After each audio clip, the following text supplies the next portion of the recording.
Diretamente do Centro de Conferências na Praça do Templo em Salt Lake City. Esta é a sessão da manhã de domingo da Conferência Geral Anual número 187 de Igreja de Jesus Cristo dos Santos dos Últimos Dias, com oradores selecionados dentre as autoridades gerais e os líderes gerais da Igreja. A música para esta sessão será apresentada pelo Coro do Tabernáculo Mórmon. Essa transmissão é um serviço público fornecido pela Bonneville Distribution. É proibida qualquer reprodução, gravação, transcrição ou outro uso desse programa sem autorização por escrito. O presidente Henry B. Arden, primeiro conselheiro na primeira presidência da Igreja, dirigirá esta sessão.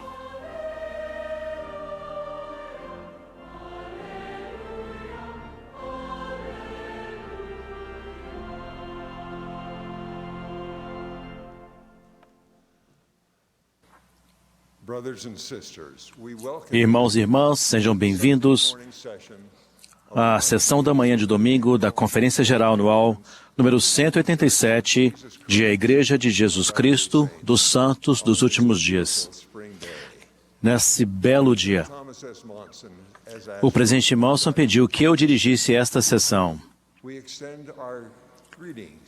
Estendemos nossa saudação a vocês que participam desta conferência no mundo todo, por rádio, televisão, internet ou transmissão via satélite. A música para esta sessão será apresentada pelo Coro do Tabernáculo Mórmon, sob a regência de Mac Wilberg, com Richard Elliott e Andrew Answorth, ao órgão.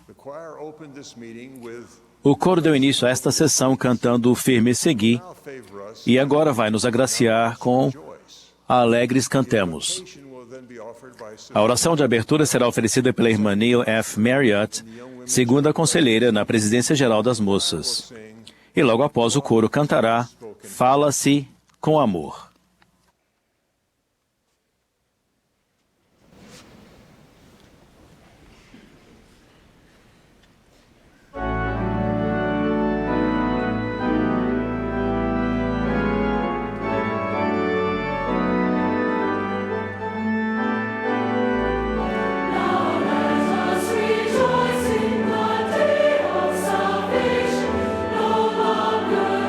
Strangers on earth need we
Beloved Father in heaven, Amado Pai Celestial, joyfully at this session of General Conference, estamos juntos e felizes nesta sessão da Conferência Geral.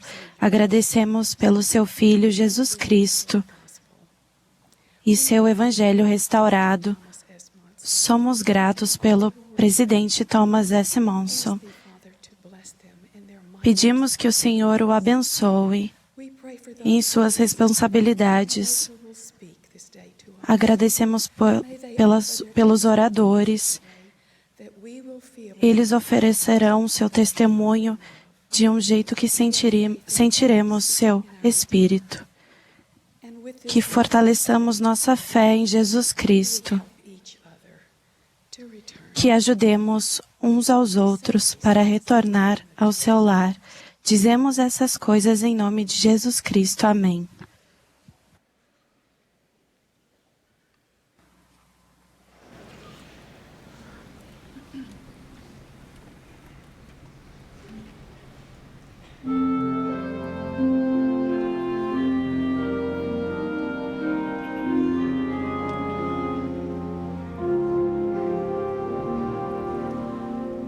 I see my mother kneeling with a family share. I hear the words she whispers as she bows her head to pray.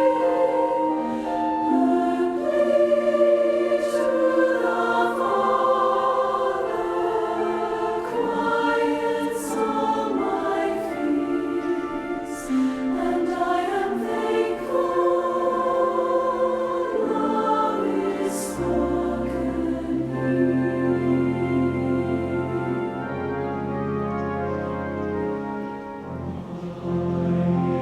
thankful.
Christus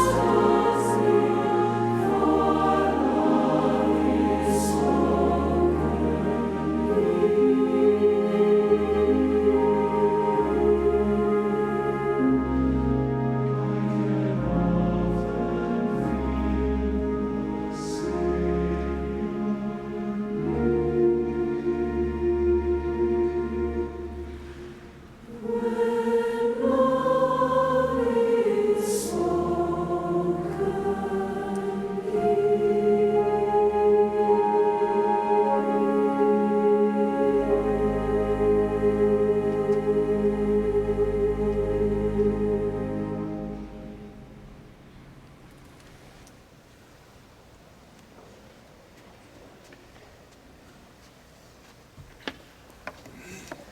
It will now be our great privilege to hear Teremos agora o privilégio de ouvir nosso profeta, Thomas S. o presidente Thomas S. Monson. followed by Sister Ele será seguido pela irmã Joy D. Jones, que foi apoiada na conferência de abril do ano passado como presidente-geral da primária.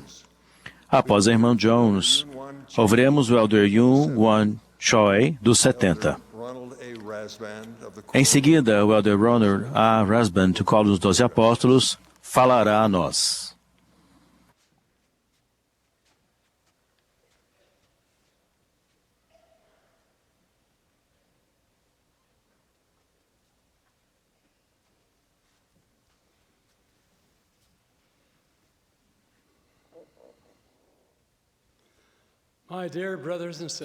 Amados irmãos e irmãs, dou-lhes as mais calorosas boas-vindas ao nos reunirmos novamente em uma grandiosa conferência geral de Igreja de Jesus Cristo dos Santos Últimos Dias. Antes de começar minha mensagem formal hoje, gostaria de anunciar 5 novos templos que serão construídos nos seguintes lugares: Brasília, Brasil; Grande Manila, Filipinas; Nairobi, Quênia; Pocatello, Idaho; e Saratoga Springs, Utah. Hoje, quero falar sobre o poder do Livro de Mórmon e a necessidade crucial que temos, como membros desta igreja, de estudar, ponderar e colocar em prática seus ensinamentos em nossa vida. A importância de ter um testemunho firme e seguro do Livro de Mórmon é maior do que se pode descrever. Vivemos em uma época de muitas provações e iniquidade. O que vai nos proteger do pecado e do mal que são tão predominantes no mundo hoje? Afirmo que um forte testemunho de nosso Salvador Jesus Cristo e de seu Evangelho vai nos ajudar a nos mantermos seguros. Se vocês não estão lendo o Livro de Mórmon todos os dias, leiam-no. Se o lerem em espírito de oração e com um sincero desejo de saber a verdade, o Espírito Santo vai lhes manifestar a verdade do Livro de Mórmon. Se ele é verdadeiro, como testifico solenemente que é, então Joseph Smith foi um profeta que viu Deus, o Pai, e seu Filho, Jesus Cristo. E sendo o Livro de Mórmon verdadeiro, a Igreja de Jesus Cristo dos Santos dos Últimos Dias é a Igreja do Senhor na Terra, e o santo sacerdócio de Deus foi restaurado para benefício e bênção de seus filhos. Se vocês ainda não possuem um firme testemunho dessas coisas, façam o que for necessário para obtê-lo. É essencial que vocês tenham seu próprio testemunho durante esses tempos difíceis, porque o testemunho de outras pessoas não vai levá-los muito longe. Depois de adquirido, no entanto, o testemunho precisa ser mantido forte e vivo ao obedecermos aos mandamentos de Deus e a orarmos e estudarmos as Escrituras diariamente. Meus queridos companheiros no trabalho do Senhor, imploro que cada um de nós estude em espírito de oração e pondere o Livro de Mórmon todos os dias. Ao fazermos isso, estaremos em condições de ouvir a voz do Espírito, resistir às tentações, vencer a dúvida e o medo e receber a ajuda do céu em nossa vida. Testifico isso de todo o meu coração, em nome de Jesus Cristo. Amém.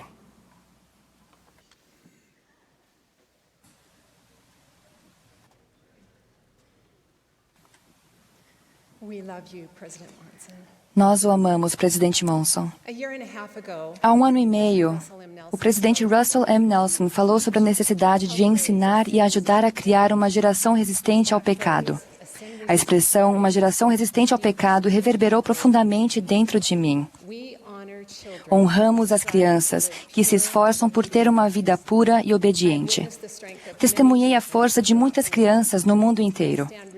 Elas são resilientes, firmes e inamovíveis numa grande variedade de circunstâncias e ambientes desafiadores. Essas crianças entendem sua natureza divina, sentem o amor do Pai Celestial e procuram obedecer à vontade dele. Contudo, há crianças que têm dificuldade para manterem-se firmes e inamovíveis e cuja mente delicada está sendo ferida. Elas estão sendo atacadas por todos os lados pelos ardentes dardos do adversário e realmente necessitam de reforço e apoio. Elas são uma enorme motivação para que criemos coragem e travemos uma guerra contra o pecado em nosso empenho de levar nossos filhos a Cristo. Ouçam as palavras do Elder Bruce R. McConkie, proferidas há quase 43 anos. Como membros da igreja, travamos um violento combate. Estamos em guerra. Alistamo-nos na causa de Cristo para lutar contra Lúcifer. A grande guerra que se enfurece por toda parte e que infelizmente resulta em muitas baixas, algumas fatais, não é algo novo. Não há, nem pode haver, indivíduos neutros nessa guerra. Em nossos dias, a guerra prossegue com maior intensidade. A batalha atinge-nos a todos e nossos filhos estão, infelizmente, na linha de frente, encarando as hostes inimigas. Portanto, maior é a necessidade que temos de fortificar nossas estratégias espirituais. O fortalecimento dos filhos para que se tornem resistentes ao pecado é uma tarefa e uma bênção para pais, avós, familiares, professores e líderes. Cada um de nós tem a responsabilidade de ajudar. No entanto, o Senhor instruiu especificamente aos pais que ensinassem seus filhos a compreender a doutrina do arrependimento, da fé em Cristo, o Filho do Deus vivo, e do batismo e do dom do Espírito Santo, e a orar e a andar em retidão perante o Senhor. Talvez seja difícil saber como criar nossos filhos em luz e verdade, já que se trata de algo individualizado para cada família e cada filho. Mas o Pai Celestial nos deu diretrizes universais que vão nos ajudar. O Espírito vai nos inspirar em relação aos meios mais eficazes de vacinar espiritualmente nossos filhos. Para começar, é essencial que tenhamos uma visão da importância dessa responsabilidade. Precisamos entender a nossa identidade e a deles, e nosso propósito e identidade divinos, antes de podermos ajudar nossos filhos a ver quem eles são e por que estão aqui. Temos que ajudá-los a saber, sem sombra de dúvida, que eles são filhos e filhas de um amoroso Pai Celestial e que Ele tem expectativas divinas em relação a eles. Em segundo lugar, o entendimento da doutrina do arrependimento é essencial para que nossos filhos se tornem resistentes ao pecado. Ser resistentes ao pecado não significa que eles nunca pecam, mas sim que se arrependem continuamente, estão vigilantes e são valentes. Talvez a resistência ao pecado seja uma bênção decorrente do repetido empenho em resistir ao pecado. Como disse Tiago, resisti ao diabo e ele fugirá de vós. Os jovens guerreiros eram muito valorosos quanto à coragem, mas eis que isto não era tudo. Eles eram fiéis em todas as ocasiões e em todas as coisas que lhes eram confiadas. Sim, haviam aprendido a guardar os mandamentos de Deus e a andar retamente perante Ele. Aqueles jovens foram para a guerra levando virtudes cristãs como armas contra seus adversários. O presidente Thomas S. Monson lembrou-nos de que a conclamação para sermos corajosos chega constantemente a cada um de nós. Todos os dias de nossa vida exigem coragem, não apenas nos momentos dramáticos, porém, mais frequentemente quando tomamos decisões ou reagimos à situação ao nosso redor. Nossos filhos vestem a armadura espiritual ao estabelecerem padrões diários de discipulado pessoal. Talvez subestimemos a capacidade das crianças de captar o conceito do discipulado diário. O presidente Henry B. Eyring aconselhou-nos a começar cedo e a ser constantes. Portanto, o terceiro ponto-chave para ajudar nossos filhos a tornarem-se resistentes ao pecado é começar bem cedo a incutir amorosamente neles as doutrinas básicas do Evangelho, usando as Escrituras, as regras de fé, o livreto para o vigor da juventude, os hinos da primária, os outros hinos e nosso próprio testemunho pessoal. E essas doutrinas vão conduzir as crianças ao Salvador. A criação de hábitos constantes de oração, estudo das Escrituras, noite familiar e adoração no dia do Senhor resulta em inteireza, consistência interna e fortes valores morais. Ou seja, integridade espiritual. No mundo atual, no qual a integridade quase desapareceu, nossos filhos merecem entender o que é a verdadeira integridade e por que ela é importante. Especialmente enquanto os preparamos para fazer e guardar convênios no batismo e no templo. Conforme é ensinado em pregar meu Evangelho, O cumprimento de compromissos prepara as pessoas para fazerem e cumprirem convênios sagrados, inclusive os mais jovens. O Elder Jeffrey R. Holland ensinou: quando falamos em guardar convênios, referimos-nos ao coração e à alma de nosso propósito aqui na mortalidade. Há um poder incomum em fazer convênios com nosso Pai Celestial e guardá-los.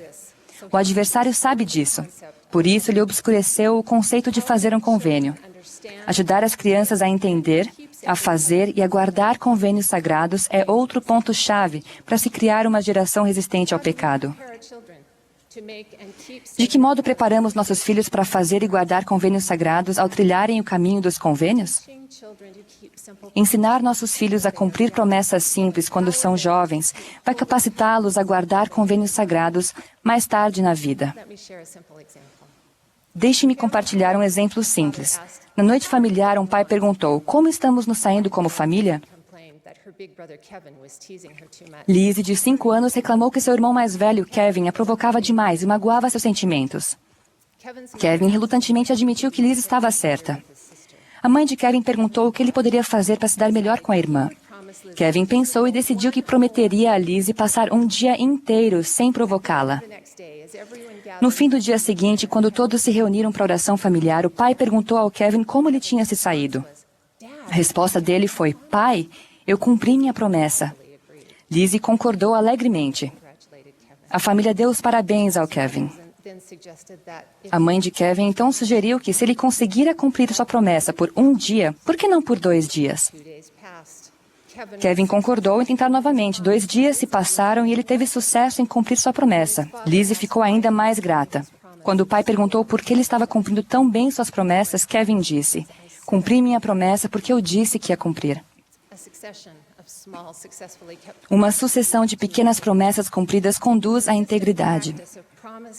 A prática constante de cumprir promessas é uma preparação espiritual para que as crianças recebam seu primeiro convênio, o batismo e o dom do Espírito Santo, no qual fazem o convênio de servir a Deus e guardar seus mandamentos. Promessas e convênios são coisas inseparáveis. No livro de Daniel, lemos de Sadraque, Mesaque e Abednego, que se recusaram a adorar um ídolo do rei Nabucodonosor. O rei os advertiu que seriam lançados numa fornalha ardente se não obedecessem. Eles se recusaram e disseram: se assim for, o nosso Deus, a quem nós servimos, nos pode livrar da fornalha de fogo ardente. Mas se não, fica sabendo, ó rei, que não serviremos a teus deuses. Mas se não. Ponderem o significado dessas 3 palavras e como elas se relacionam com o cumprimento de convênios. Aqueles 3 rapazes não estabeleceram sua obediência no fato de serem livrados. Mesmo que não fossem livrados, cumpririam sua promessa ao Senhor, porque disseram que o fariam. O cumprimento de nossos convênios sempre independe de nossa situação. Aqueles 3 rapazes, tal como os jovens guerreiros, são maravilhosos exemplos para nossos filhos de como resistir ao pecado. De que modo esses exemplos se aplicam a nosso lar e à nossa família? Linha sobre linha, preceito sobre preceito. Ajudamos nossos filhos a experimentar o sucesso em pequenos bocados. À medida que cumprem suas promessas, eles sentem o Espírito na vida deles. O Elder Joseph B. Wirthlin ensinou que a recompensa final da integridade é a companhia constante do Espírito Santo. Então, a confiança de nossos filhos se fortalecerá na presença de Deus. Do poço da integridade, jorra uma geração capacitada e resistente ao pecado. Irmãos e irmãs, mantenham seus filhinhos próximos de vocês, tão próximos que eles vejam sua conduta religiosa diária e observem vocês cumprindo suas promessas e seus convênios. As crianças são grandes imitadoras, por isso, deles algo grandioso para imitarem. Estamos realmente ajudando a ensinar e a criar uma geração resistente ao pecado para o Senhor, de promessa em promessa, de convênio em convênio. Testifico que Jesus Cristo lidera esta igreja. Se vocês ensinarem, guiarem e amarem as crianças à maneira do Salvador, poderão receber revelação pessoal que os ajudará a criar e preparar filhos valorosos e resistentes ao pecado.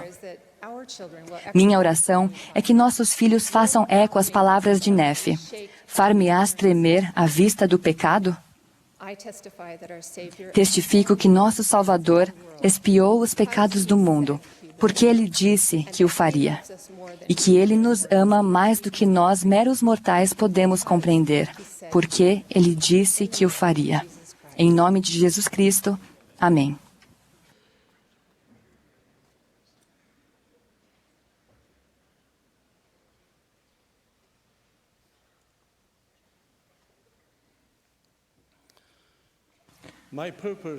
Meu propósito é convidar as pessoas a chegarem-se a Cristo. Esse é seu propósito também. Podemos cumprir esse propósito voltando nosso olhar para Jesus Cristo. Aos 16 anos de idade, fui batizado com meus pais. Meu irmão mais novo, Kim Young-wan, que tinha 14 anos de idade, filiou-se à igreja por meio do meu tio, Young Jik Lee, e convidou-nos para ir à igreja. Cada um dos 10 membros da família pertencia a uma igreja diferente. Então, ficamos felizes ao encontrar a verdade e queríamos compartilhar a felicidade que encontramos no Evangelho de Jesus Cristo depois de sermos batizados. Da família, meu pai era o mais animado para aprender e divulgar a verdade. Ele acordava manhã cedo para estudar as Escrituras por mais de 2 horas todos os dias. Depois do trabalho, ele saía com os missionários para visitar nossos parentes, amigos e vizinhos quase todos os dias. 7 meses após nosso batismo, 23 de nossos parentes tornaram-se membros da igreja. Isso foi seguido pelo milagre de ver 130 pessoas batizadas no ano seguinte, por meio do trabalho de membro missionário realizado por meu pai. Ele também dava importância à história da família e completou 8 gerações de nossos antepassados. Dali em diante, os frutos da conversão de nossa família, que começaram com meu irmão de 14 anos, multiplicaram-se de inúmeras formas, não somente entre os vivos, mas também entre os mortos. Graças ao trabalho de meu pai e de outras pessoas, agora nossa árvore familiar inclui 32 gerações. E estamos fazendo as ordenanças no templo para muitas pessoas. Hoje, fico maravilhado e sinto grande alegria ao ligar nossos antepassados a nossos descendentes. O presidente Gordon B. Hinckley registrou uma experiência semelhante no templo de Columbus, Ohio. Ao refletir a vida de meu bisavô, de meu avô e de meu pai, estando sentado no templo, voltei meu olhar para minha filha, a filha dela e os seus filhos, meus bisnetos. Subitamente, percebi que estava bem no meio daquelas 7 gerações, 3 antes e 3 depois de mim. Naquela casa sagrada e santificada, passou então pela minha mente um sentimento da minha enorme obrigação em transmitir tudo o que havia recebido como legado de meus antepassados para as gerações que vieram depois de mim. Todos nós estamos no meio de uma família eterna. Nosso papel pode ser decisivo em introduzir mudanças significativas, tanto positivas como negativas. O presidente Hinckley continuou: nunca permita a si mesmo tornar-se o elo fraco na corrente de suas gerações. Sua fidelidade ao Evangelho fortalecerá sua família. Como podemos garantir que seremos um elo forte em nossa família eterna? Um dia, meses após meu batismo, ouvi alguns membros criticarem uns aos outros na igreja. Fiquei muito desapontado. Fui para casa e disse a meu pai que achava que não iria mais à igreja. Era difícil ver membros criticarem uns aos outros assim. Depois de me ouvir, meu pai me ensinou que o Evangelho foi restaurado e é perfeito, mas os membros não são perfeitos ainda, nem ele, nem eu. Ele disse firmemente: não perca a sua fé por causa das pessoas a seu redor, mas desenvolva um relacionamento forte com Jesus Cristo. Não olhe a seu redor, olhe para cima. Volte o olhar para Jesus Cristo. O sábio conselho de meu pai fortalece a minha fé todas as vezes que enfrento desafios na vida. Ele me ensinou a aplicar os ensinamentos de Cristo como ensinam suas palavras. Busca-me em cada pensamento. Não duvideis, não temais. Quando presidi a missão em Washington, Seattle, chovia muitos dias do ano. Nossos missionários eram instruídos a sair na chuva e fazer proselitismo mesmo assim. Eu costumava dizer: saiam na chuva, olhem para o céu, abram a boca e bebam a chuva. Se olharem para cima, serão fortalecidos e falarão com todas as pessoas sem medo. Era uma lição simbólica para ensiná-los a olhar para cima quando enfrentassem desafios, mesmo após a missão. Por favor, não façam isso em áreas poluídas. Enquanto ainda servia na missão Seattle, recebi uma ligação do meu filho mais velho, Sunbeam, que é pianista. Ele disse que teria o privilégio de apresentar-se no Carnegie Hall, em Nova York, por ter vencido uma competição internacional. Ficamos muito felizes, contentíssimos por ele. No entanto, naquela noite, ao orarmos com gratidão, minha esposa reconheceu que não poderíamos ir ver meu filho se apresentar e disse ao Pai Celestial algo assim: Pai Celestial, sou grata pela bênção que o Senhor concedeu ao Sunbeam. A propósito, é uma pena que não posso ir vê-lo apresentar-se. Eu poderia ter ido se o Senhor tivesse concedido esta bênção antes ou depois desta missão. Não estou reclamando, mas estou um pouco triste. Assim que ela terminou de orar, ela ouviu uma clara voz: Por que você não pode ir? Seu filho recebeu esse privilégio. Você prefere trocar? Minha esposa ficou surpresa. Ela sabia que os filhos seriam abençoados por causa do trabalho fiel dos seus pais no reino de Deus. Mas essa foi a primeira vez que entendeu seu próprio papel com tanta clareza. Ela imediatamente respondeu ao Senhor: Não. Está tudo bem. Prefiro não ir.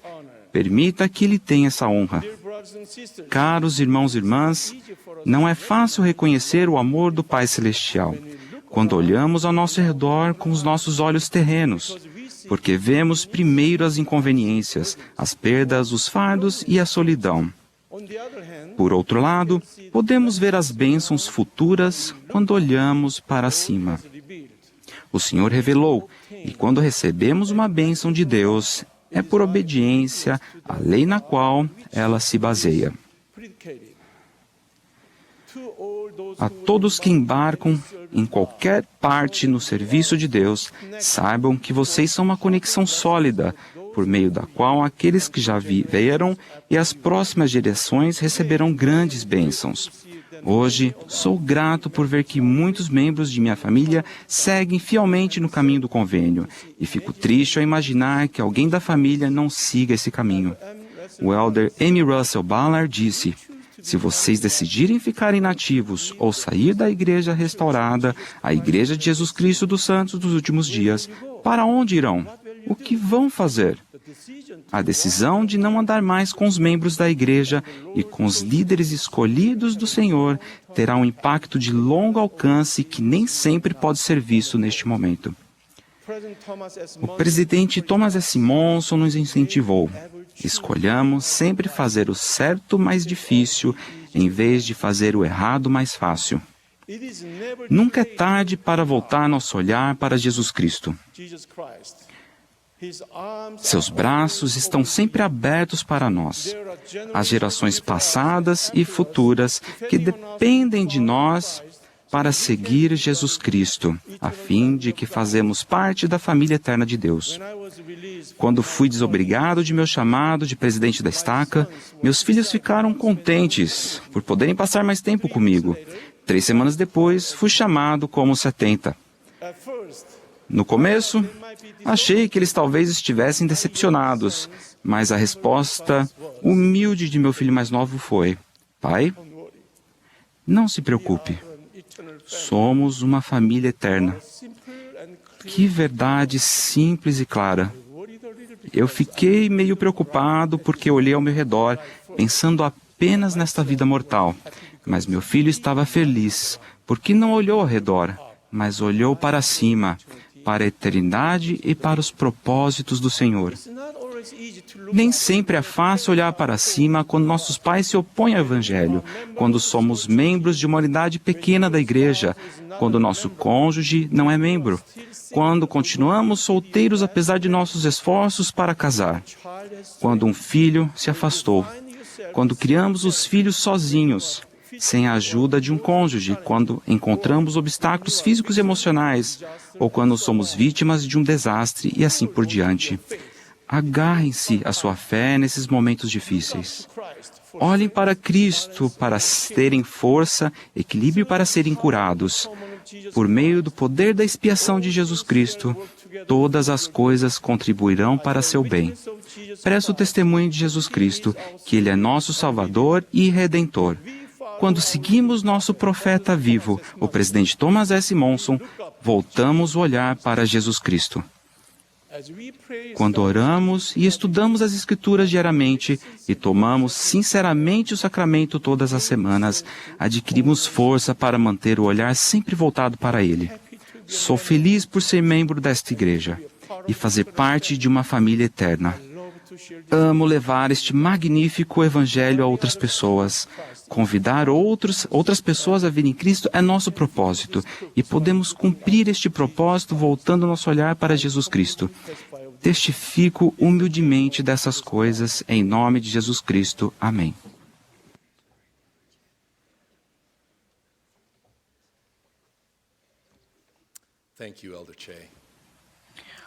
Obrigado, Elder Choi.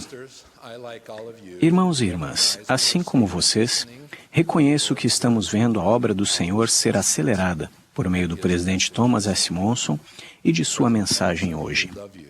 Presidente Monson, nós o amamos, o apoiamos e oramos pelo Senhor sempre. Sentimos o Espírito se derramar sobre nós neste fim de semana. Seja aqui no centro de conferências, ou assistindo às reuniões em casa ou em capelas em lugares remotos do mundo, vocês tiveram a oportunidade de sentir o Espírito do Senhor. O Espírito confirma em seu coração e em sua mente as verdades ensinadas nesta conferência.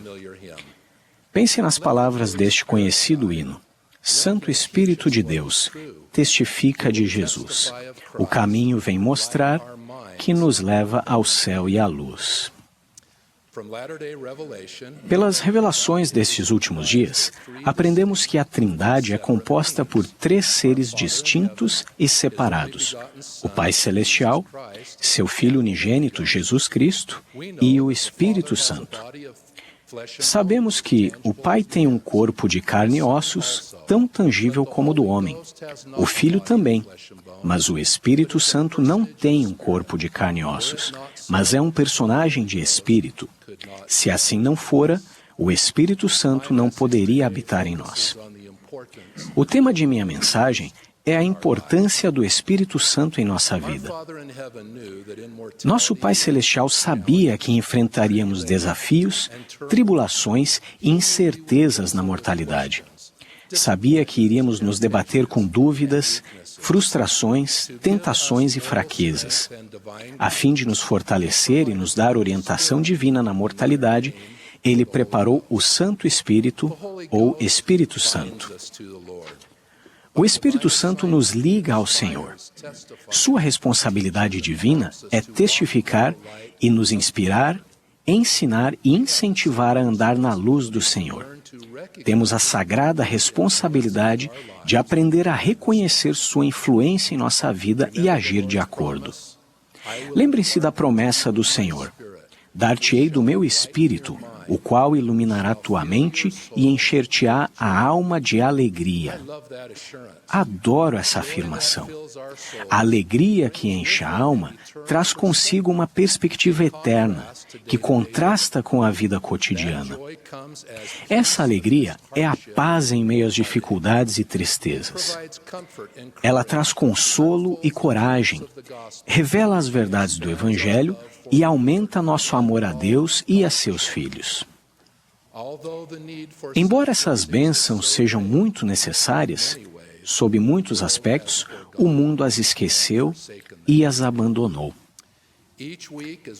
Semanalmente, ao tomarmos o Santo Sacramento, fazemos o convênio de recordá-lo sempre, ou seja, o Senhor Jesus Cristo e seu sacrifício expiatório.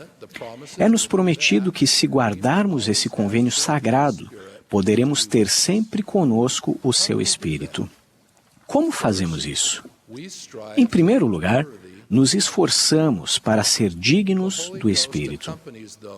O Espírito Santo acompanha aqueles que são diligentes em lembrarem-se do Senhor seu Deus diariamente.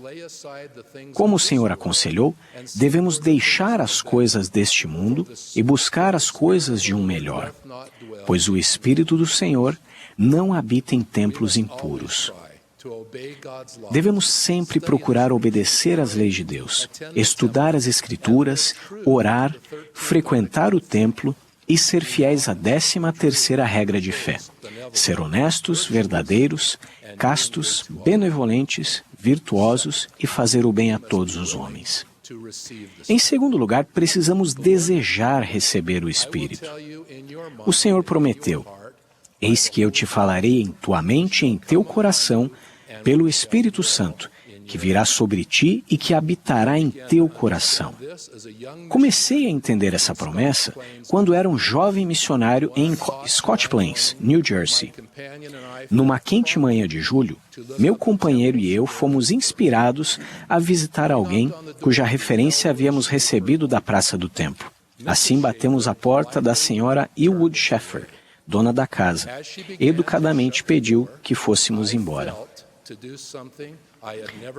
Quando ela ia fechar a porta, senti-me inspirado a fazer algo que nunca havia feito e que nunca mais fiz. Travei a porta com o pé. Então perguntei: há outra pessoa aqui que poderia estar interessada em nossa mensagem? Sua filha Marty, de 16 anos de idade, não só tinha interesse, como havia orado fervorosamente no dia anterior pedindo orientação. Começamos a ensiná-la e, com o tempo, sua mãe começou a participar das mensagens. As duas se filiaram à igreja. Em decorrência do batismo de Marty, outras 136 pessoas, muitas de sua própria família, também foram batizadas e fizeram os convênios do Evangelho. Como sou grato por ter ouvido o Espírito e travado a porta com o pé naquela manhã quente de julho. Marty e muitos de seus familiares estão aqui hoje. Em terceiro lugar, temos que reconhecer o Espírito quando ele se manifesta. Sei por experiência que, na maioria das vezes, o Espírito se comunica na forma de sentimentos. Nós o sentimos em palavras que soam familiares, que fazem sentido para nós, que nos impelem a fazer algo. Atentem para o que ocorreu com os nefitas ao ouvirem o Senhor orar por eles. E a multidão ouviu e dá testemunho, e abriu-se-lhes o coração e compreenderam no coração as palavras com que ele orou. Eles sentiram no coração as palavras da oração. A voz do Santo Espírito é mansa e delicada. No Velho Testamento, Elias contendeu com os sacerdotes de Baal. Eles esperavam que a voz de Baal soasse como trovão e que queimasse seu sacrifício com fogo. Mas nenhuma voz se ouviu e não houve fogo. Em uma ocasião posterior, Elias orou, e eis que passava o Senhor, como também um grande e forte vento, que fendia os montes e quebrava as penhas diante da face do Senhor. Porém, o Senhor não estava no vento, e depois do vento, um terremoto. Também o Senhor não estava no terremoto. E depois do terremoto, um fogo. porém também o Senhor não estava no fogo. E depois do fogo, uma voz mansa e delicada. Conhecem essa voz? O presidente Monson ensinou: em nossa jornada da vida, aprendamos a linguagem do Espírito. O Espírito diz palavras que sentimos. Tais sentimentos são sutis, nos incentivam a fazer ou dizer algo, a agir de determinada maneira. Quando nossa adoração é superficial ou complacente, ou quando deixamos que os interesses mundanos nos absorvam e insensibilizem, nossa sensibilidade ao Espírito diminui. A respeito do Santo Espírito, Nefe disse a Lamã e Lemuel: haveis ouvido sua voz de tempos em tempos, e ele vos falou numa voz mansa e delicada, mas havíeis perdido a sensibilidade, de modo que não pudestes perceber suas palavras. Em junho passado, fui à América do Sul a serviço da igreja. Tínhamos apenas 10 dias para visitar a Colômbia, o Peru e o Equador.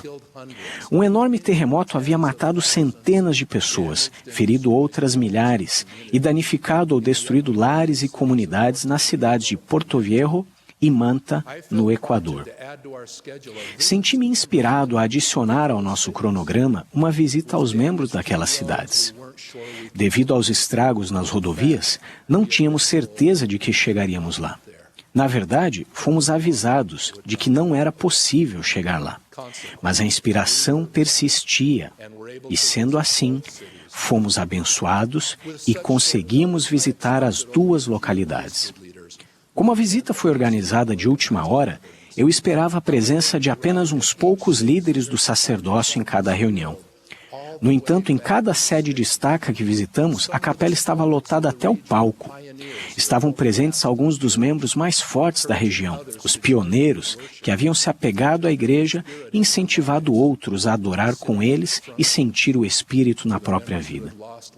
Nos primeiros bancos estavam os membros que haviam perdido entes queridos e amigos no terremoto. Fui inspirado a conferir uma bênção apostólica a todos os presentes. Foi uma das primeiras vezes que fiz isso. Apesar de eu estar em uma ponta do salão, foi como se minhas mãos estivessem sobre a cabeça de cada pessoa presente, e as palavras do Senhor se derramaram. Mas não parei aí. Senti-me impelido a falar a eles da mesma forma que Jesus Cristo havia feito ao visitar o povo das Américas. E pegou as criancinhas e abençoou-as, e orou por elas ao Pai. Estávamos no Equador, cuidando dos negócios de nosso pai, e aqueles eram seus filhos. Em quarto lugar, precisamos agir assim que formos inspirados. Lembrem-se das palavras de Nefe. E fui conduzido pelo Espírito, não sabendo de antemão o que deveria fazer. Não obstante, segui em frente. Devemos fazer o mesmo. Devemos confiar na primeira impressão que recebermos. Às vezes, racionalizamos, questionamos se é uma impressão espiritual ou se são nossos pensamentos. Quando começamos a questionar o que sentimos, coisa que todos já fizemos, rejeitamos o Espírito, pois questionamos o conselho divino. O profeta Joseph Smith ensinou: se derem ouvidos à primeira inspiração, as coisas darão certo 90% das vezes. Agora, uma advertência. Não esperem uma chuva de confetes por terem dado ouvidos ao Santo Espírito. Lembre-se, estão cuidando dos negócios da voz mansa e delicada. Quando eu era presidente de missão em Nova York, fui a um restaurante no Bronx com alguns missionários. Uma jovem família sentou-se perto de nós. Parecia que eles estavam preparados para o Evangelho. Observei os missionários enquanto comíamos e conversávamos, e percebi que a família logo terminou sua refeição e foi embora. Então disse: Élderes, precisamos aprender uma lição hoje. Vocês viram uma linda família entrar nesse restaurante. O que deveríamos ter feito? Um dos élderes respondeu rapidamente. Pensei em levantar e ir falar com eles. Senti a inspiração, mas não agi. Então eu disse, élderes, devemos sempre atender à primeira inspiração. A impressão que você teve era o Espírito Santo. A primeira inspiração vem diretamente do céu. Quando confirma ou testifica algo para nós, precisamos reconhecer sua natureza e não deixar que ela passe em branco. Muitas vezes, isso é o Espírito inspirando-nos a ajudar alguém que precisa, principalmente familiares e amigos. Assim, a voz mansa e delicada que sussurra através de todas as coisas e penetra todas as coisas, mostra-nos a oportunidade de ensinar o Evangelho, de prestar testemunho da restauração e de Jesus Cristo, de oferecer ajuda e amparo, de resgatar preciosos filhos de Deus. Imaginem que fazem parte de uma equipe de emergência. Em quase todo lugar, as equipes de emergência que primeiro chegam para prestar socorro em tragédias, desastres ou calamidades são os bombeiros, os policiais ou paramédicas. Eles chegam com luzes e sirenes e, permitam-me acrescentar, somos extremamente gratos por eles. A maneira do Senhor não é tão visível, mas requer a mesma rapidez de ação. O Senhor conhece as necessidades de todos os seus filhos e sabe quem está preparado para ajudar. Se em nossas orações matinais dissermos ao Senhor que estamos prontos, Ele nos chamará para ajudar. Se atendermos, Ele nos chamará vez após vez, e então estaremos a serviço do Senhor, como diria o presidente Monson. Seremos uma equipe de emergência espiritual que traz auxílio divino. Se prestarmos atenção às inspirações que recebermos, teremos mais do espírito de revelação e seremos cada vez mais inspirados e orientados pelo Espírito Santo. O Senhor declarou: põe tua confiança naquele Espírito que leva a fazer o bem. Que levemos a sério a exortação do Senhor, a que tenhamos bom ânimo, porque Ele nos guiará. Ele nos guia por meio do Espírito Santo. Que vivamos próximos ao Espírito, agindo prontamente quando recebermos a primeira impressão, sabendo que vem de Deus. Presto testemunho do poder do Espírito Santo para nos guiar, nos preservar e estar conosco para sempre. Em nome de Jesus Cristo. Amém.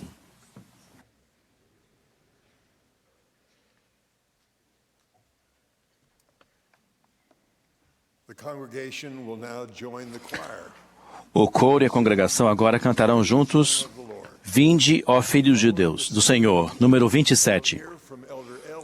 Após o hino, ouviremos o Elder L. Whitney Clayton, da presidência dos 70. Ele será seguido pelo Elder Dallin H. Oaks, do Quórum dos 12 Apóstolos. Após suas palavras, o coro cantará: Ó crianças, Deus vos ama.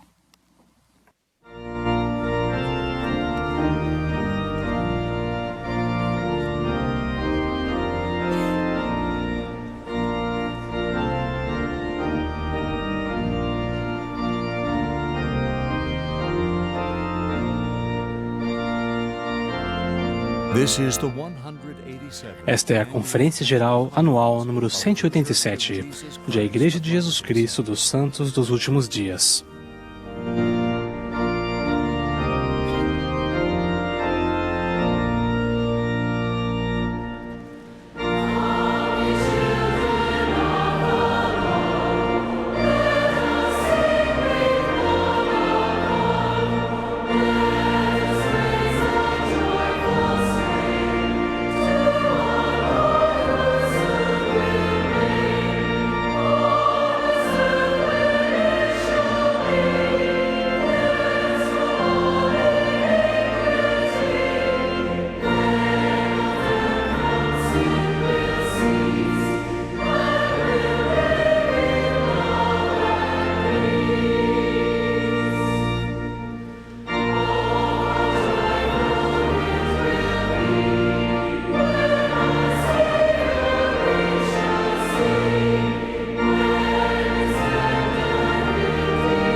O primeiro milagre do Salvador, do qual temos registro, foi realizado em uma festa de casamento em Caná da Galileia. Sua mãe, que é Maria, e seus discípulos estavam presentes. Parece que Maria se considerava, pelo menos em parte, responsável pelo sucesso do evento. Durante a festa surgiu um problema: o vinho acabou. Preocupada, Maria foi falar com Jesus. Depois de trocarem algumas palavras, ela se virou para os servos e disse: Fazei tudo quanto ele vos disser. E estavam ali postas 6 talhas de pedra. Nessas talhas não se colocava água para beber, mas para abluções cerimoniais da lei de Moisés. Disse-lhes Jesus, falando aos servos: Enchei de água essas talhas. E encheram-nas até a borda. E disse-lhes: Tirai agora, e levai ao mestre de cerimônias. E as levaram. E quando o mestre de cerimônias provou a água transformada em vinho, admirou-se de que o melhor vinho fosse servido tão tarde na festa. Normalmente nos lembramos desse acontecimento porque a transformação da água em vinho foi uma manifestação do poder de Deus. Foi um milagre. Essa é uma mensagem importante. Mas o Evangelho de João contém outra mensagem importante. Maria era um vaso precioso e escolhido. Fora chamada por Deus para gerar, criar e educar o Filho do próprio Deus. Ninguém no mundo sabia tanto a respeito dele quanto ela. Ela sabia da verdade quanto ao seu nascimento milagroso. Sabia que ele não tinha pecados e que não falava como os outros homens. Nem podia ser ensinado, porque não necessitava que homem algum o ensinasse. Maria conhecia a capacidade extraordinária que ele tinha de resolver problemas, inclusive algo tão pessoal como providenciar vinho para uma festa de casamento. Ela tinha confiança inabalável nele e em seu poder divino. A ordem que ela deu aos servos foi simples, direta, sem condições nem exceções. Fazei tudo quanto ele vos disser. Maria era jovem quando o anjo Gabriel lhe apareceu. A princípio, perturbou-se ao ser chamada agraciada e bendita entre as mulheres, e perguntou-se: que saudação seria aquela? Gabriel a tranquilizou e lhe disse que não precisava temer, pois ele lhe trazia boas novas. Ela conceberia em seu ventre e daria à luz um filho, o Filho do Altíssimo, que reinaria eternamente na casa de Jacó, e o seu reino não teria fim. E Maria perguntou: como se fará isso, pois não conheço homem algum? O anjo lhe explicou brevemente o que aconteceria e disse que, para Deus, nada é impossível. Humildemente, Maria respondeu que faria o que Deus pedisse e não exigiu detalhes. Apesar de que certamente tinha inúmeras dúvidas sobre como isso afetaria sua vida, ela se comprometeu sem compreender exatamente por que ele lhe fazia tal pedido, ou qual seria o resultado. Aceitou a palavra de Deus incondicionalmente e de antemão, sem saber muito bem o que a aguardava. Demonstrando confiança genuína em Deus, Maria respondeu: Eis aqui a serva do Senhor. Cumpra-se em mim segundo a tua palavra. Quando decidimos fazer tudo o que Deus nos diz, comprometemo-nos de modo sincero a alinhar nosso comportamento diário à vontade de Deus. Atos simples de fé, como estudar as Escrituras diariamente, jejuar regularmente e orar com real intenção, aumentam nossa capacidade espiritual para enfrentar os rigores da mortalidade. Com o tempo, hábitos simples de crença levam a resultados milagrosos. Eles transformam nossa fé, que começa como uma sementinha, em uma força dinâmica para o bem em nossa vida. Então, quando vêm os desafios, nosso alicerce em Cristo provê firmeza à nossa alma.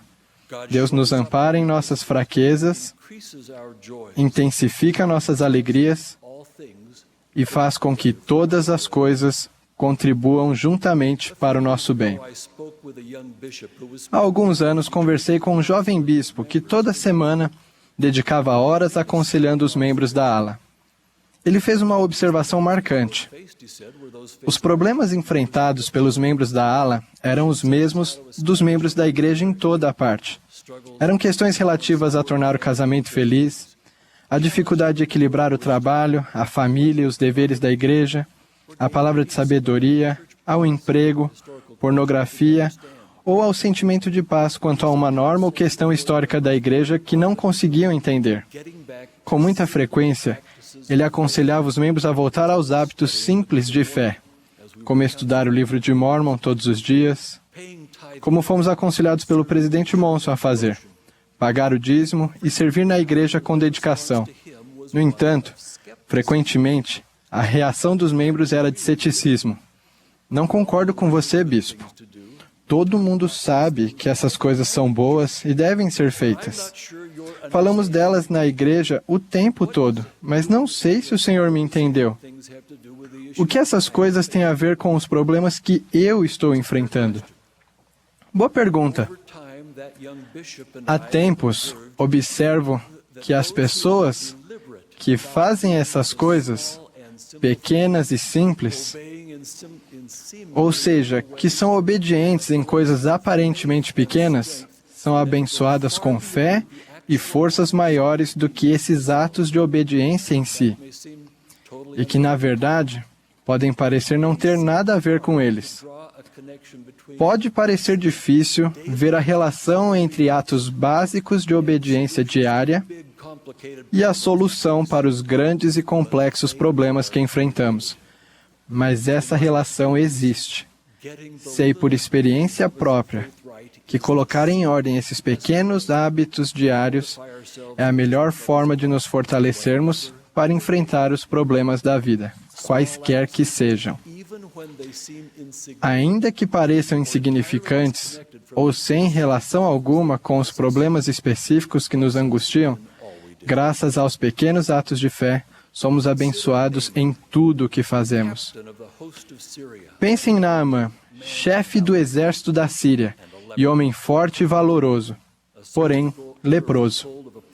Uma menina, serva da casa, disse que havia um profeta em Israel capaz de curar Naamã.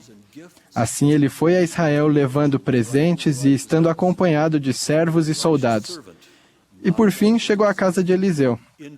O servo de Eliseu, e não o próprio profeta, informou a Naamã que o Senhor simplesmente ordenara: vai e lava-te 7 vezes no Rio Jordão.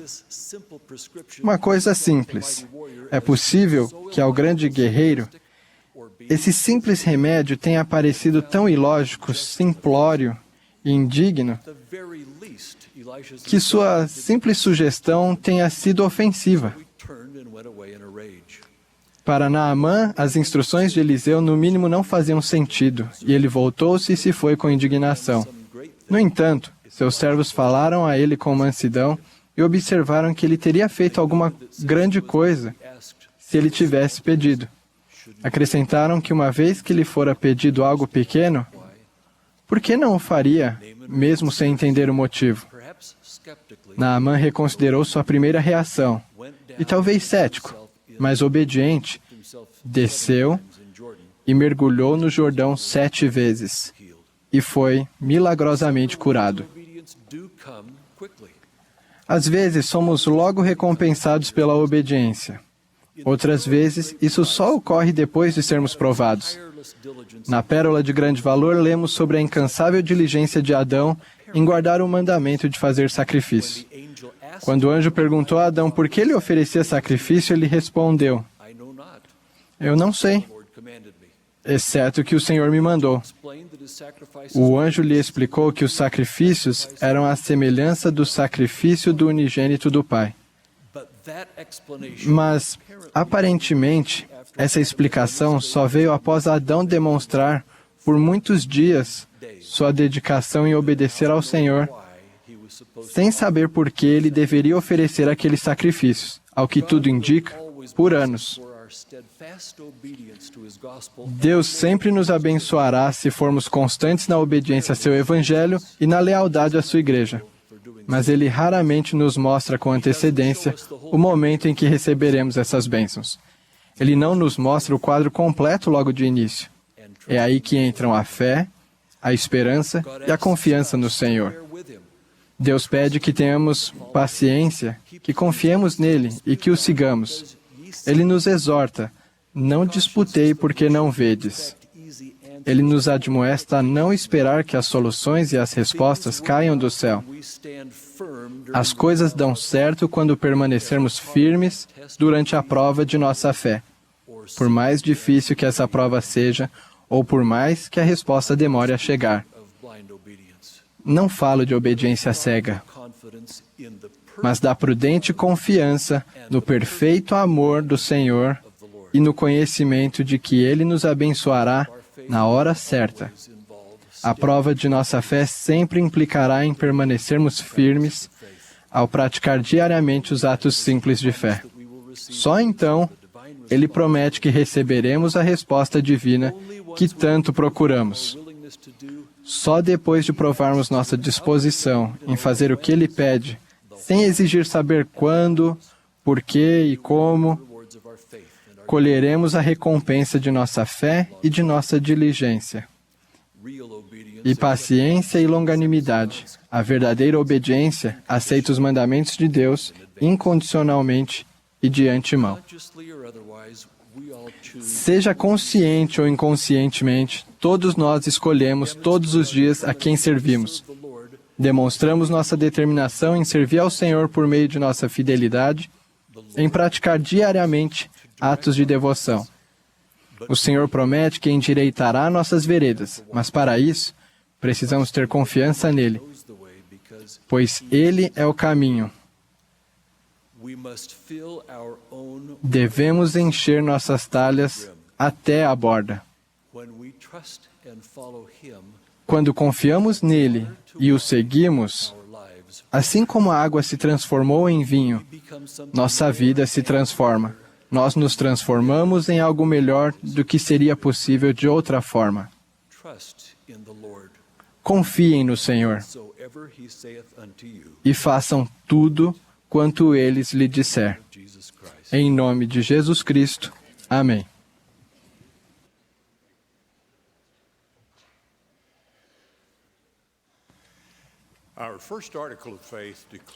Nossa primeira regra de fé declara: cremos em Deus, o Pai Eterno, e em seu Filho, Jesus Cristo, e no Espírito Santo.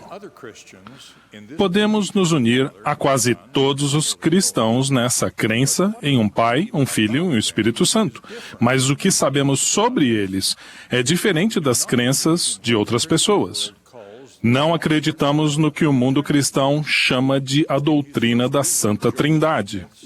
Em sua primeira visão, Joseph Smith viu dois personagens distintos, dois seres, esclarecendo assim que as crenças que prevaleciam naquela época sobre Deus e a Trindade não eram verdadeiras.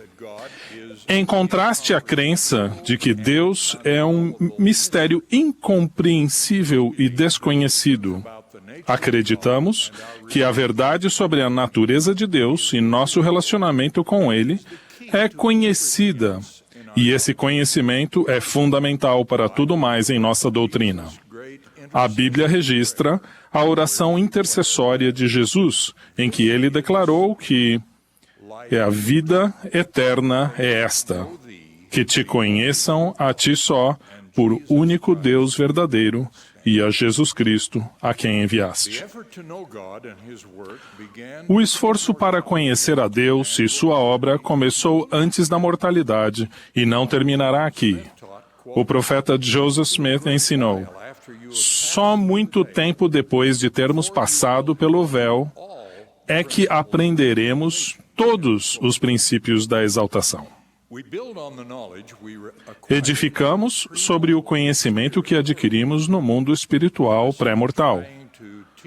Dessa forma, ao tentar ensinar a natureza de Deus e seu relacionamento com seus filhos aos israelitas, o profeta Isaías declarou: A quem, pois, fareis semelhante a Deus? Ou com que o comparareis?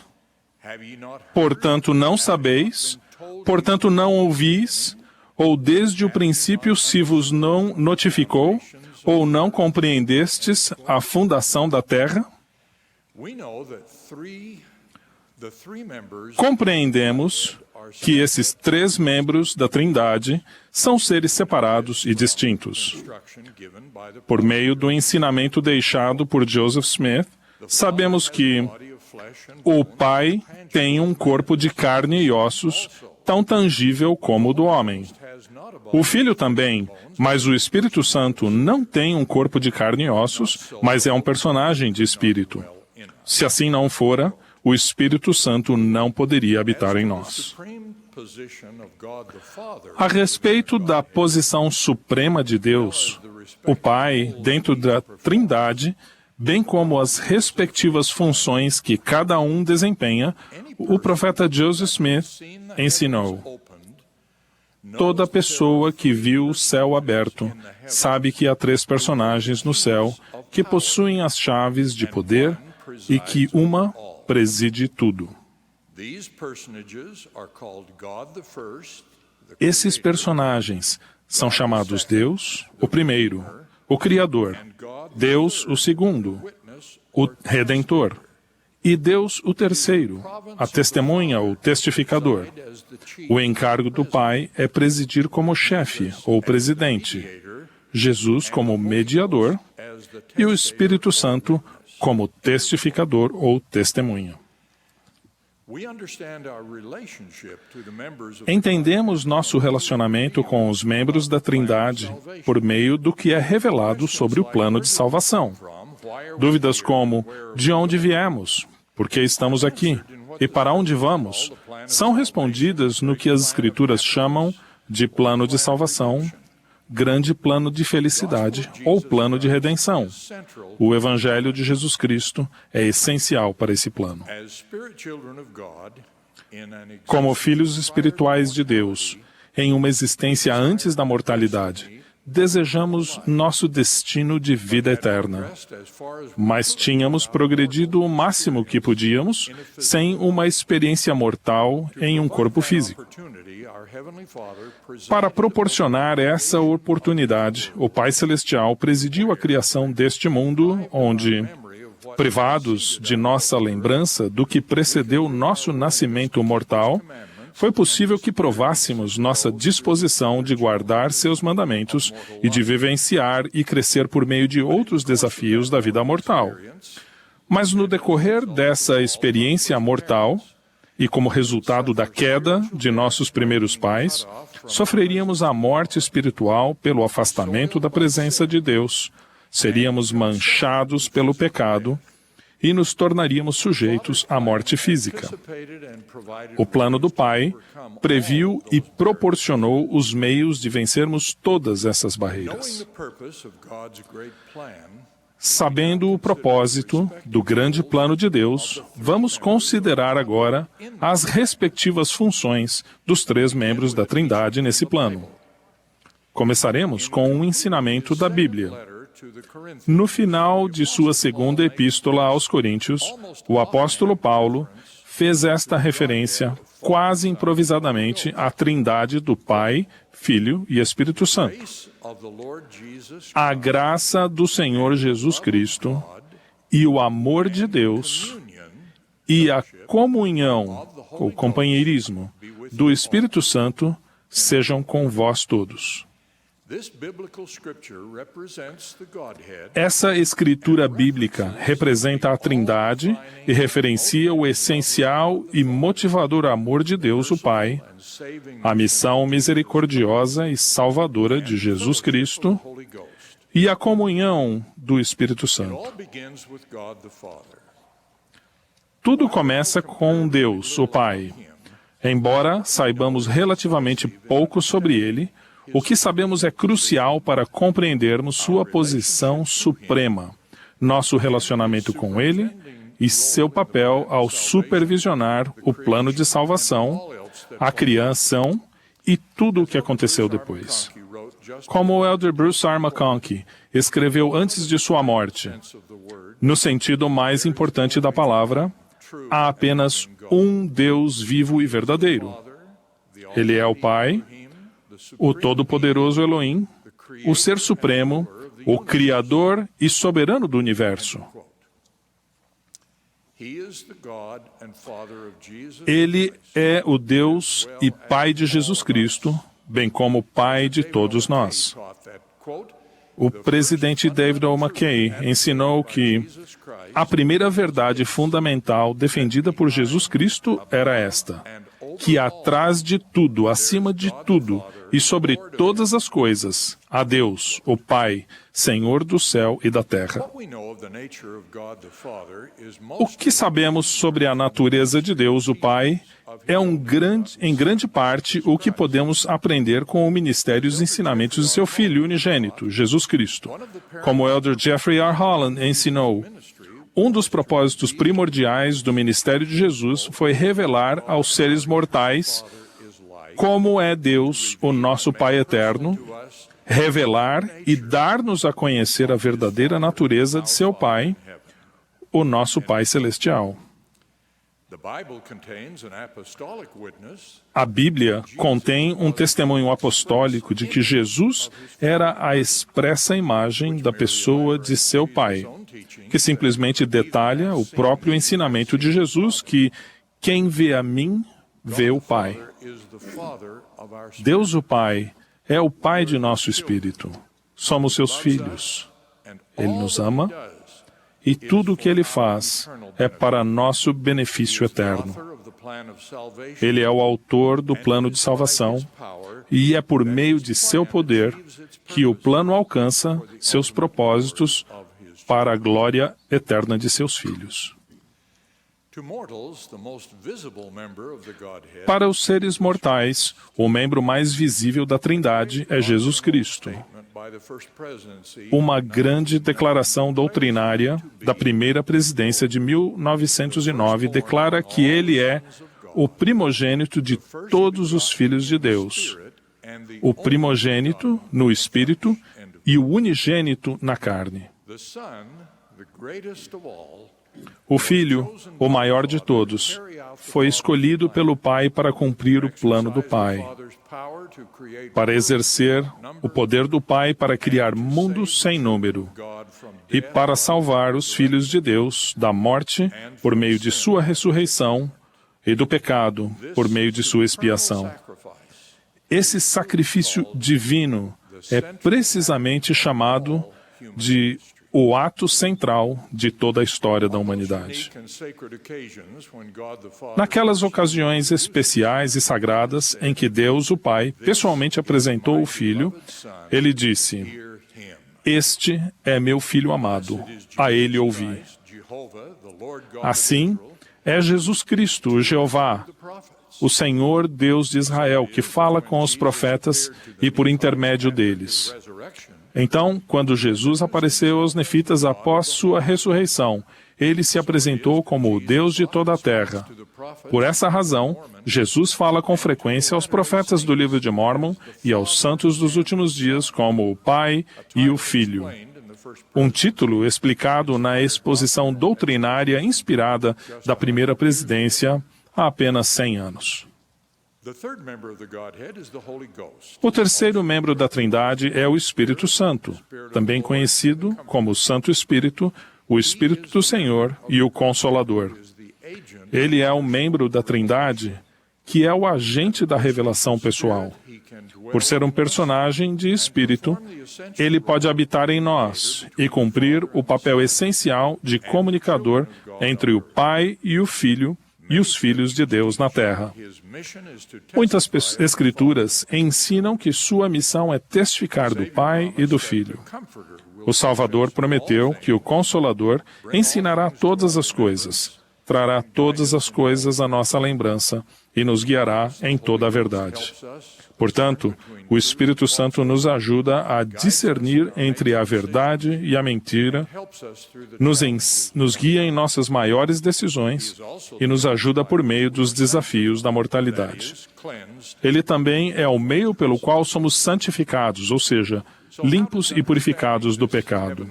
Então, como o entendimento dessa doutrina celestial revelada sobre a Trindade e o plano de salvação nos ajuda em nossos desafios hoje em dia? Por termos a verdade sobre a Trindade e o nosso relacionamento com eles, o propósito da vida e a natureza de nosso destino eterno, temos o mapa da estrada principal e a segurança em nossa jornada pela mortalidade. Sabemos a quem adoramos e por que adoramos. Sabemos quem somos e o que podemos nos tornar. Sabemos quem torna tudo possível. E sabemos o que precisamos fazer para desfrutar as principais bênçãos que recebemos por meio do plano de salvação estabelecido por Deus. Como sabemos de tudo isso? Sabemos por intermédio das revelações de Deus a seus profetas e a todos nós individualmente. Alcançar o que o apóstolo Paulo descreveu como a medida da estatura completa de Cristo exige muito mais do que adquirir conhecimento. Não basta que sejamos convictos do Evangelho, devemos agir e pensar para que possamos ser convertidos a ele. Ao contrário das instituições do mundo, que nos ensinam a saber algo, o plano de salvação e o Evangelho de Jesus Cristo nos desafiam a nos tornarmos algo. Como o presidente Thomas S. Monson nos ensinou em nossa última conferência geral, nosso Salvador, Jesus Cristo, é essencial ao plano de salvação. Sem seu sacrifício expiatório, tudo estaria perdido. No entanto, não é suficiente acreditar nele e em sua missão. Precisamos trabalhar e aprender, buscar e orar, arrependermos-nos e melhorar. Precisamos conhecer as leis de Deus e vivê-las. Precisamos receber suas ordenanças de salvação. Somente dessa forma obteremos a verdadeira e eterna felicidade. Do fundo de minha alma e com toda a humildade, testifico da grande dádiva que é o plano de nosso Pai para nós. É o único caminho perfeito para a paz e para a felicidade, tanto aqui quanto no mundo vindouro. Incluo meu testemunho ao testemunho de nosso profeta, presidente, e testifico que temos um Pai Celestial que nos ama. Testifico que temos um Espírito Santo que nos guia. E eu testifico de Jesus Cristo, nosso Salvador, que torna tudo possível. No nome de Jesus Cristo. Amém.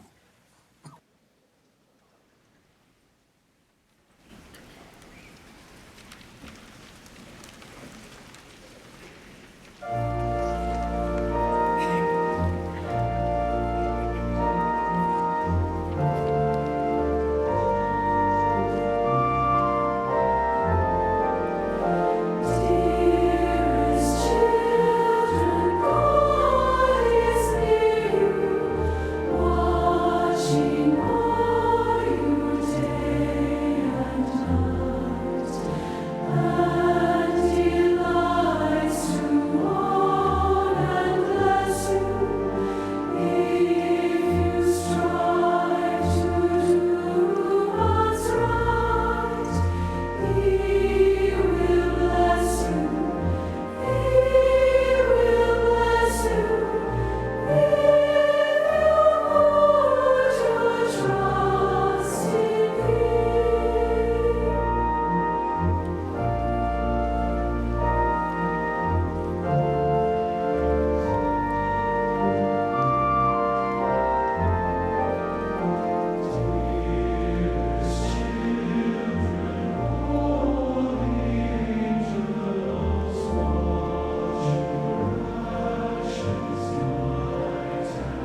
Expressamos nossa gratidão ao coro do Tabernáculo Mormon pela bela música que nos apresentou nesta manhã.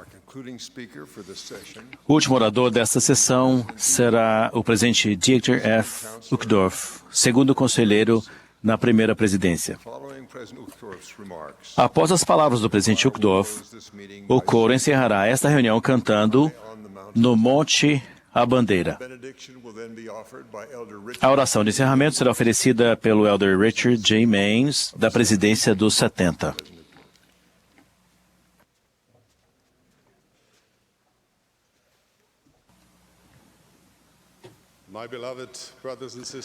Queridos irmãos e irmãs, queridos amigos, que privilégio e alegria nos reunirmos com a Igreja Mundial, unidos em nossa fé e amor a Deus. Sou especialmente grato pela presença, pela mensagem que recebemos de nosso querido profeta, o presidente Thomas S. Monson. Presidente, sempre levaremos a sério suas palavras de orientação, conselho e sabedoria. Nós o amamos, presidente Monson, e sempre oramos por você. Há muitos anos, quando servi como presidente de estaca em Frankfurt, Alemanha, uma irmã amável, mas triste, aproximou-se de mim ao final de uma das nossas reuniões de estaca. Não é terrível? Perguntou ela. Havia pelo menos 4 ou 5 pessoas dormindo profundamente durante seu discurso. Pensei por um momento e respondi: tenho certeza que dormir na igreja está entre os mais saudáveis de todos os sonos. Minha esposa Harriet, minha adorável esposa Harriet, ouviu essa conversa por acaso e mencionou mais tarde que aquela foi uma das respostas mais bondosas que eu já havia dado. Há alguns séculos, na América do Norte, um movimento chamado o Grande Despertar espalhou-se pelo interior do país. Um de seus objetivos principais era despertar o povo que parecia adormecido no que dizia respeito à sua espiritualidade. O jovem Joseph Smith foi influenciado pelas coisas que ouviu dos pregadores que faziam parte desse despertar religioso.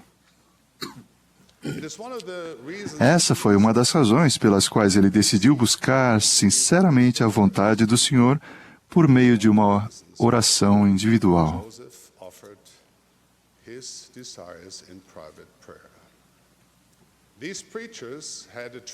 Aqueles pregadores tinham um estilo dramático e fervoroso, com sermões que eram conhecidos por sua grande ênfase nos horrores flamejantes do inferno que aguardava o pecador. Aqueles sermões não faziam as pessoas dormir, mas talvez tenham causado alguns pesadelos. Eles pareciam ter como propósito e padrão levar as pessoas para a igreja por meio do medo. Historicamente, o medo muitas vezes foi usado como um instrumento para fazer as pessoas agirem. Os pais usam esse método com os filhos, os chefes com os empregados, os políticos com os eleitores. Os especialistas em marketing entendem o poder do medo e o utilizam, muitas vezes.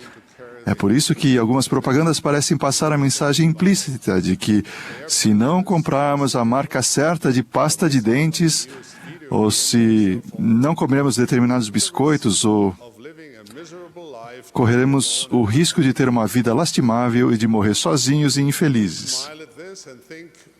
Sorrimos e pensamos que nunca cairemos nesse tipo de manipulação.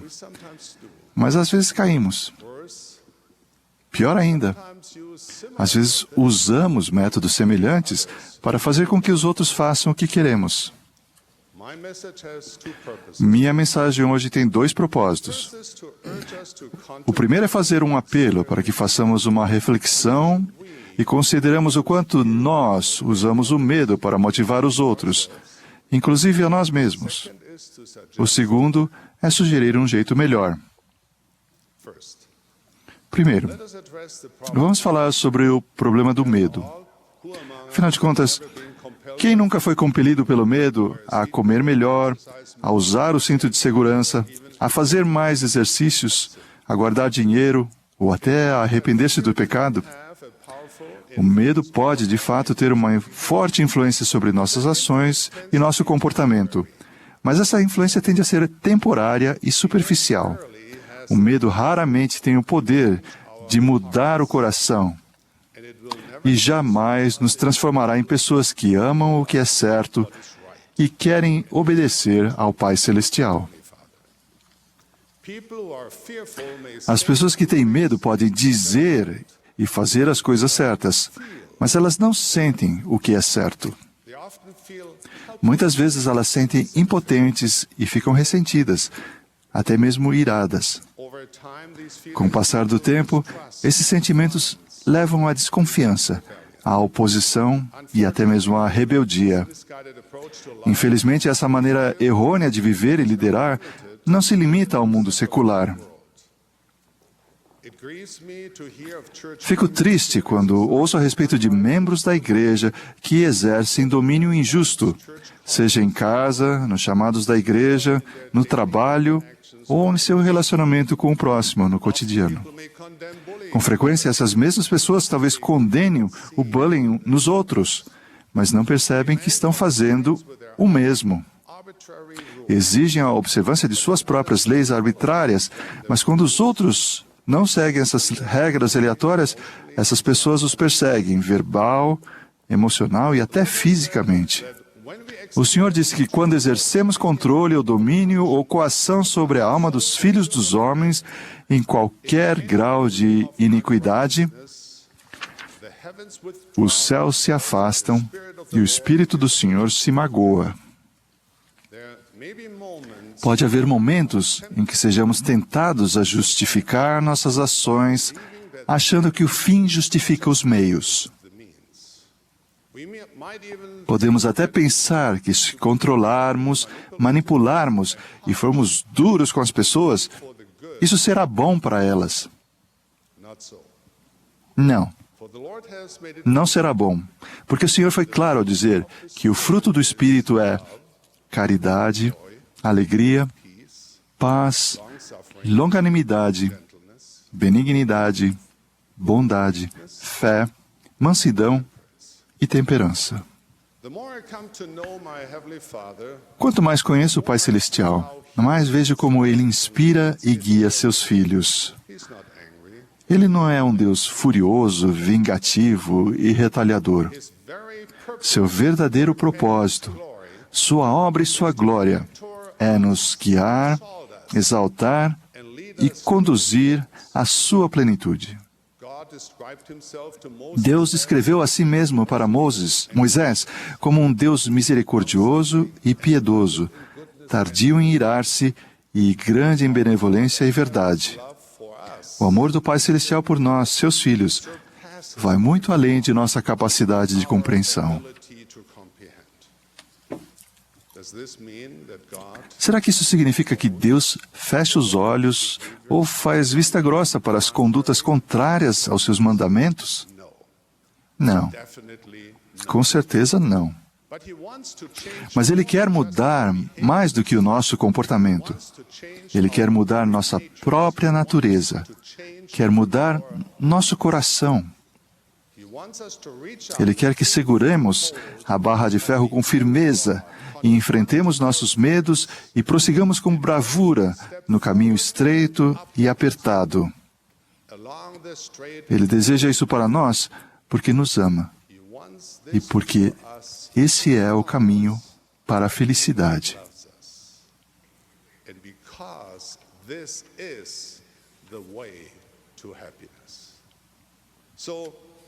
Então, como é que Deus motiva seus filhos a segui-lo em nossa época, em nossos tempos? Deus enviou seu Filho. Deus enviou seu Filho unigênito, Jesus Cristo, para nos mostrar o caminho certo. Deus motiva por meio de persuasão, longanimidade, brandura, mansidão e amor não fingido. Deus está do nosso lado. Ele nos ama.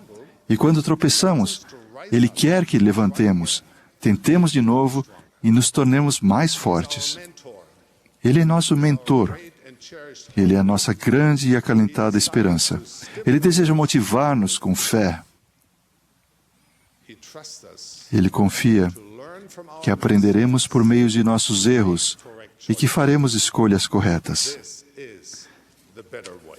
Esse é o melhor caminho. Uma das maneiras com que Satanás deseja que manipulemos os outros é enfatizando e até exagerando os males do mundo. Com certeza, o mundo em que vivemos sempre foi e continuará sendo imperfeito. Milhares de pessoas inocentes sofrem com as condições da natureza e com a desumanidade do homem. A corrupção e a iniquidade hoje em dia são incomparáveis e alarmantes. Mas apesar de tudo isso, eu não trocaria a oportunidade de viver nesta época por nenhuma outra época na história do mundo.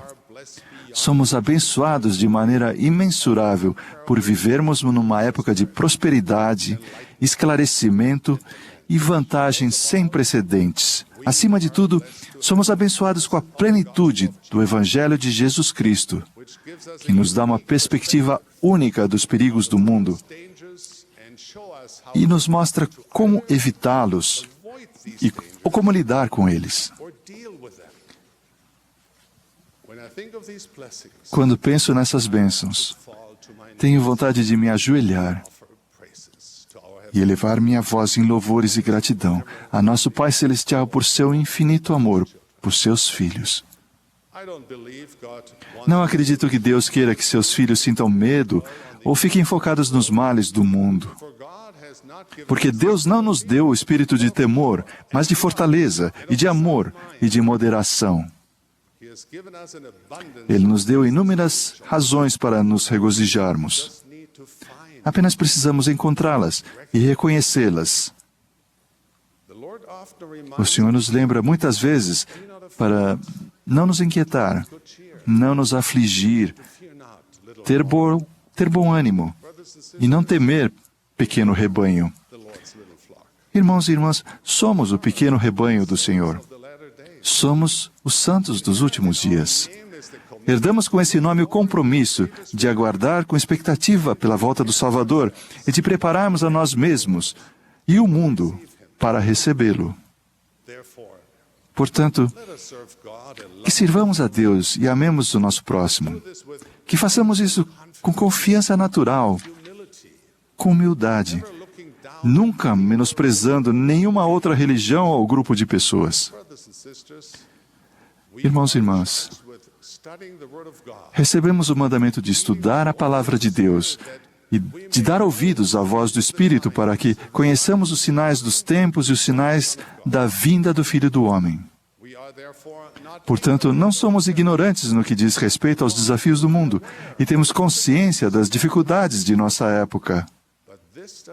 Mas isso não significa que devemos sobrecarregar a nós mesmos, aos outros, com medo constante. Em vez de darmos ênfase à imensidão de nossos problemas, não seria melhor nos concentrarmos na grandeza e bondade infinitas e no poder absoluto de nosso Deus, confiando nele e preparando-nos com coração alegre para o retorno de Jesus Cristo? Como povo do convênio, não precisamos ficar paralisados pelo temor do mal que pode acontecer.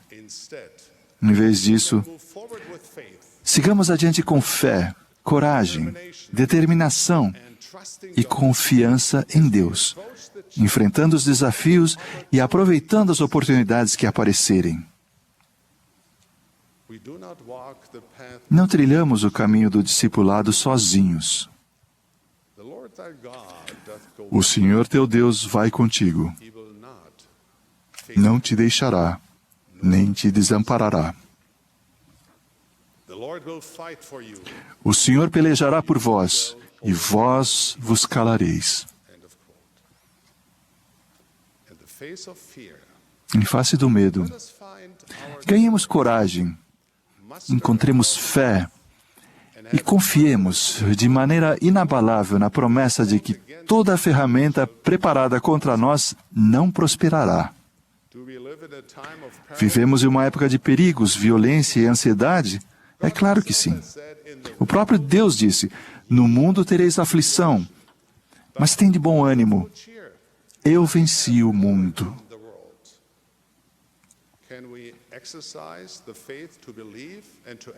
Será que podemos exercer fé para acreditar e agir de acordo com essa fé? Devemos viver de acordo com os nossos compromissos e convênios sagrados?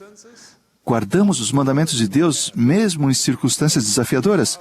É claro que sim, porque Deus prometeu: todas as coisas contribuirão para o vosso bem, se andardes retamente.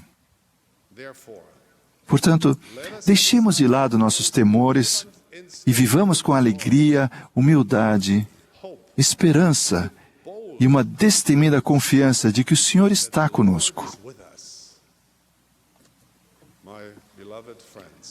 Meus queridos amigos, meus queridos irmãos e irmãs em Cristo, se estiverem vivendo com medo e ansiedade, ou se acham que suas palavras, atitudes ou ações estão causando medo em outras pessoas, então oro com toda a força de minha alma para que nos livremos desse medo por meio do antídoto divinamente designado para o medo: o puro amor de Cristo, capaz de transformar o mundo, pois o perfeito amor lança fora o temor. O perfeito amor de Cristo vence a tentação de prejudicar, de coagir, de perseguir e de oprimir. O perfeito amor de Cristo permite que tenhamos humildade, dignidade e uma vigorosa confiança como seguidores de nosso amado Salvador. O perfeito amor de Cristo nos dá a confiança de seguir adiante e enfrentar nossos medos e colocar toda a nossa confiança no poder e na bondade do Pai Celestial e de seu Filho Jesus Cristo. Em nosso lar, no trabalho, nos chamados da igreja e em nosso coração, vamos substituir o medo pelo perfeito amor de Cristo. O amor de Cristo removerá o temor e o substituirá pela fé. Seu amor permite que reconheçamos, confiamos e tenhamos fé em nosso Pai Celestial, em seu plano divino, em seu Evangelho e em seus mandamentos. Amar a Deus e o nosso semelhante transformará a nossa obediência aos mandamentos de Deus em bênção, em vez de fardo. O amor de Cristo nos ajudará a ser um pouco mais bondosos, mais atenciosos, mais dedicados à sua obra, mais dispostos a perdoar. Ao preenchermos nosso coração com o amor de Cristo, despertaremos com o espírito renovado e caminharemos com alegria e confiança, despertos e vivos na luz e glória de nosso amado Salvador, Jesus Cristo.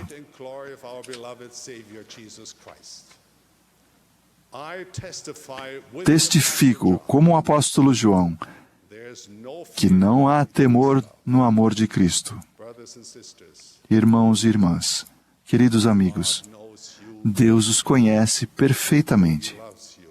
Ele os ama perfeitamente. Ele sabe o que o futuro lhes reserva. Ele quer que não temam, mas creiam somente e permaneçam no seu perfeito amor. Essa é minha oração e bênção. Em nome de Jesus Cristo. Amém.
Nosso amado Pai Celestial, expressamos nossa sincera gratidão esta manhã pelo privilégio e oportunidade de estarmos aqui nessa sessão do Dia do Senhor, da Conferência Geral. Somos gratos, Pai, pela bela música que foi oferecida pelo coro do tabernáculo. Somos gratos pelas mensagens inspiradoras e edificantes que foram compartilhadas por teus servos. E somos especialmente gratos, Pai, por termos ouvido a voz do profeta.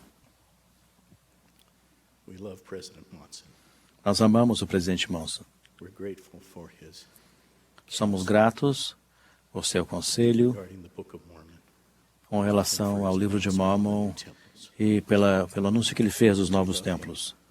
Nós o amamos, nós o apoiamos e nós o honramos e oramos pelo bem-estar dele. Pai, oramos para que sejamos dignos e também sensíveis. Temos a influência e os sussurros do Espírito Santo em nossa vida, para que façamos as escolhas corretas que nos levarão de volta à Tua presença no Reino Celestial. Amamos-Te e amamos Teu Filho.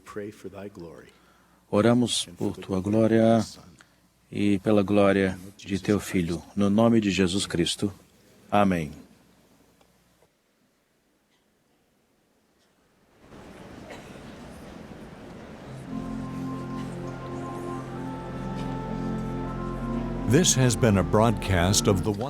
Essa foi uma transmissão da Conferência Geral Anual número 187 de A Igreja de Jesus Cristo dos Santos dos Últimos Dias. Os oradores foram selecionados dentre as autoridades gerais e líderes gerais da igreja. A música foi apresentada pelo coro do Tabernáculo Mormon. Essa transmissão foi fornecida como serviço público pela Bonneville Distribution. É proibida qualquer reprodução, gravação, transcrição ou outro uso deste programa sem autorização por escrito.